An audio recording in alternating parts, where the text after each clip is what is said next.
UFC Fight Night, Sunday, 22 of February, 3 a.m. in the morning, Sean Strickland versus Anthony Hernandez. I'm going to give my predictions on the overall card and some of the fights. Let me just preface this with a quick recap of my previous predictions on the previous Fight Night that took place on the 8th of February, Mario Batista against Vinicius Oliveira. And my first prediction was Daniil Donchenko against Alex Morono. Now, Daniil Donchenko looked very good in round 1, 2, and 3. And his leg kicks were definitely landing against Alex Morono's left lower calf. And I was thinking it's going to pay dividends in the future rounds if he keeps up this pressure, and it did. He dropped Alex a couple times in round 1, 2, and 3. And then he proceeded to go for ground and pound. And I did notice that Daniil couldn't finish Alex, mainly because Alex was quite good on his spatial awareness on the ground, because he's a quite good grappler in general. He's quite a good submission artist. But otherwise, Daniil looked very good, and he was just so active. He has a lot of power shots in his left and right hands. His leg kicks looked very good. He was always looking for a spinning elbow, and he was so active. He did a lot of damage against Alex, cut him open, I think in the early second round, and he of course won by decision, 30-27. Now, it was a good finish for Daniil, and I think that I'm confident that Alex Morono has been let go by the UFC.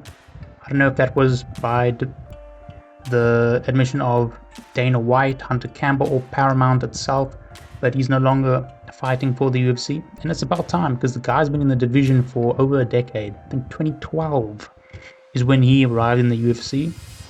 He's gone on to win, but he's gone on to lose more often than not. And I think he was on a 6-fight losing streak before he fought Daniil, and now, I think it's time for him to wrap it up, and he has wrapped it up, so wish him the best. Now, I did see a couple things that I want Daniil to work on when he goes up further in the welterweight division, because he definitely has talent, he definitely has skill, and he's definitely going to move up very quickly in the welterweight division. But the one thing that was strikingly obvious in his fight against Alex Morono was his head movement. He was getting caught a lot, getting clipped a lot, primarily when he disengaged. So when he engaged Alex, he fired his shots, and then every time Alex countered Daniil would sort of hesitate, sort of stutter in that countering, and then he would get clipped, and then he would move out. So he really needs to work on his head movement, because if he doesn't fix that, and he goes on to fight Leon Edwards, Belal, Jack Della Maddalena, they're really going to pick him apart. They're going to really prioritize on Daniil's weakness. So he needs to work on that. But other than that, good victory for Daniil Donchenko. If we then move on to the main event, I predicted that Mario Bautista would win against Vinicius Oliveira, and he did win. It was by submission in round 2. And it was a very, very good fight.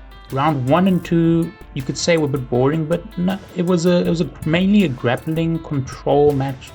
Vinicius tried to take down Mario, held him against the cage a couple times, but Mario is very good with his leg sweeps.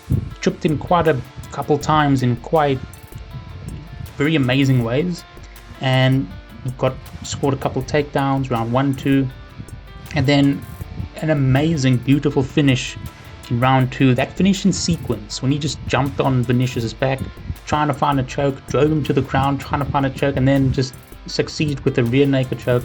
Vinicius taps in record 2 seconds. That's such a nice sequence. So very, very good victory for Mario Bautista. Really cements his reign in bantamweight. He's definitely top 5. Definitely top 5. I would say that Umar is not very I would say that Umar is not that much ahead of Mario in terms of skill. It's just that he's ground pressure, that top mount pressure that Dagestanis are famous for, that's what sets him apart from Mario. But Mario's striking and his kickboxing is still form A. It's very good.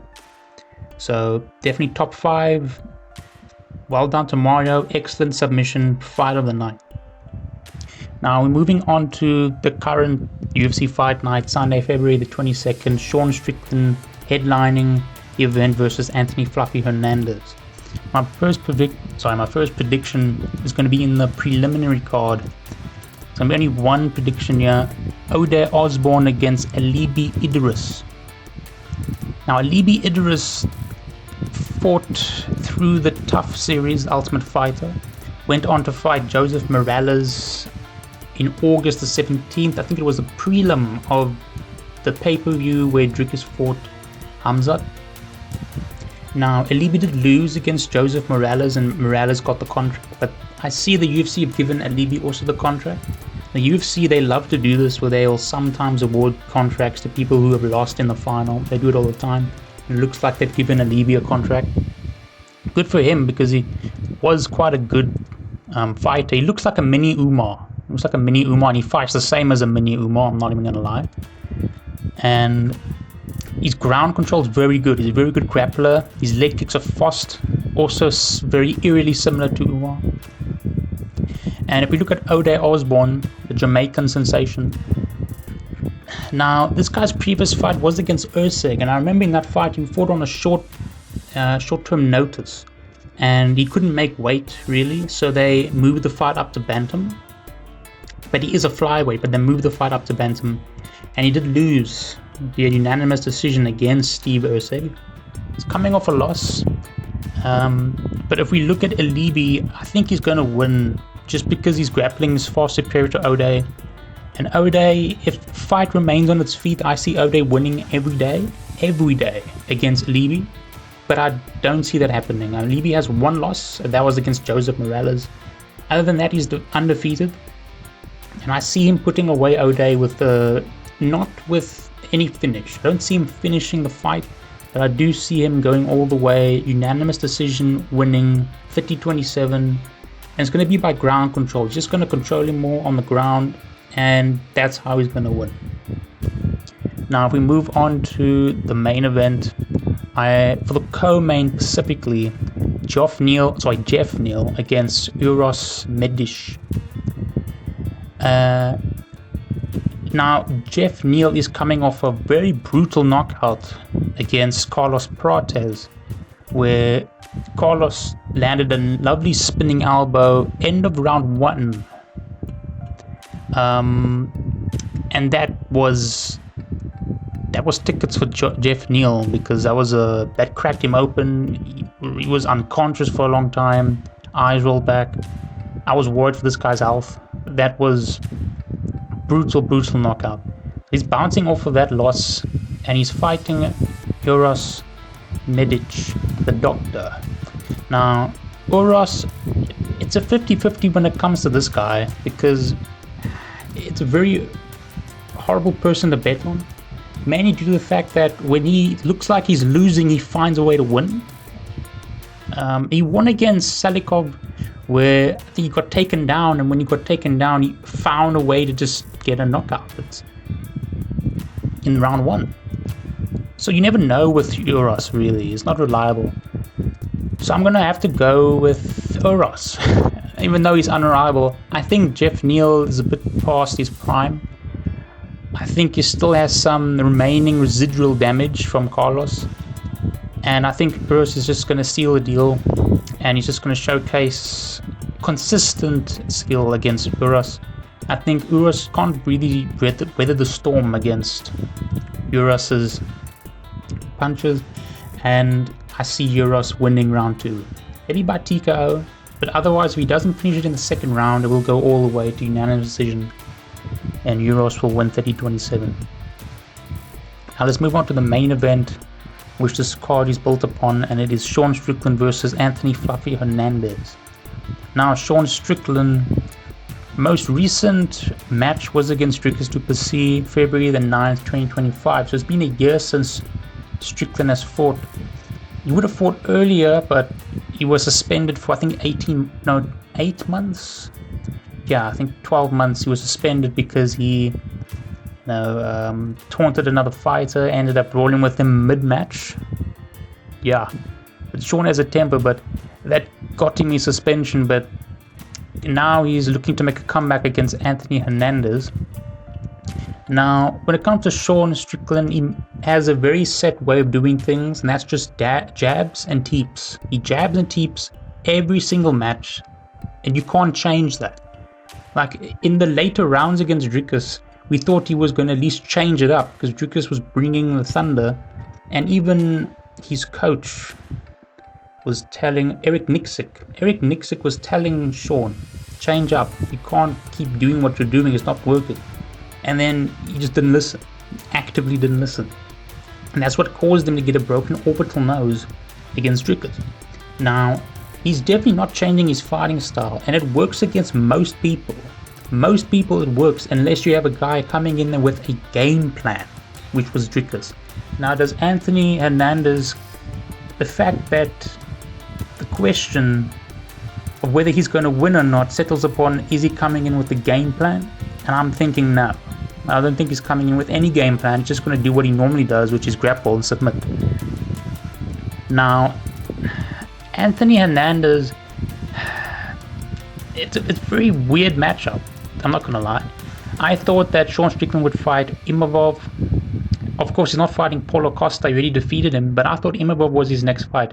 But they're giving it to Anthony, solely due to the fact that Anthony had a nice win against Dolidze in August, which he won by submission, and then before that he won against Brendan Allen in February, and then he won against Michael Pereira also in October in 2024.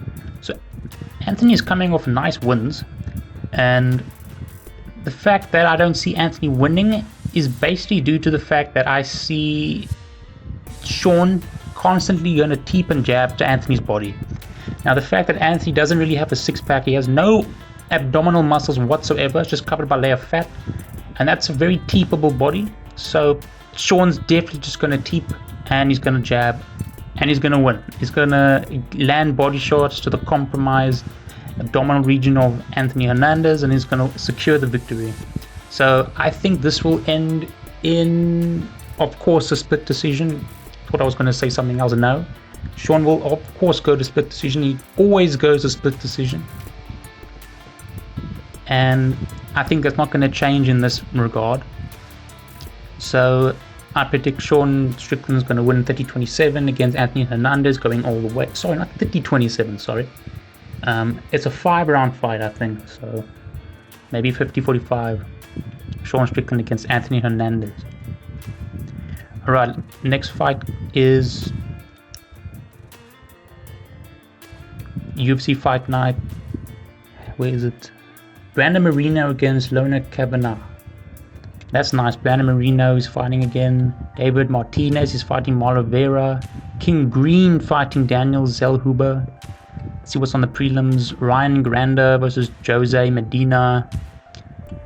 That's all for them. Eric Silva fighting Francis Marshall. I'm going to look at that one. Yeah, then after that we have the UFC 326 happening on 8th of March, Sunday. Max Holloway defending his BMF belt against Charles the Bronx Oliveira. Also have Carlo Baralo facing off against Renier de Ridder in the co-main. Rob Font fighting Raul Yosas Jr. Chiwi. And then we have Gregory Rodriguez fighting Bruno Ferreira.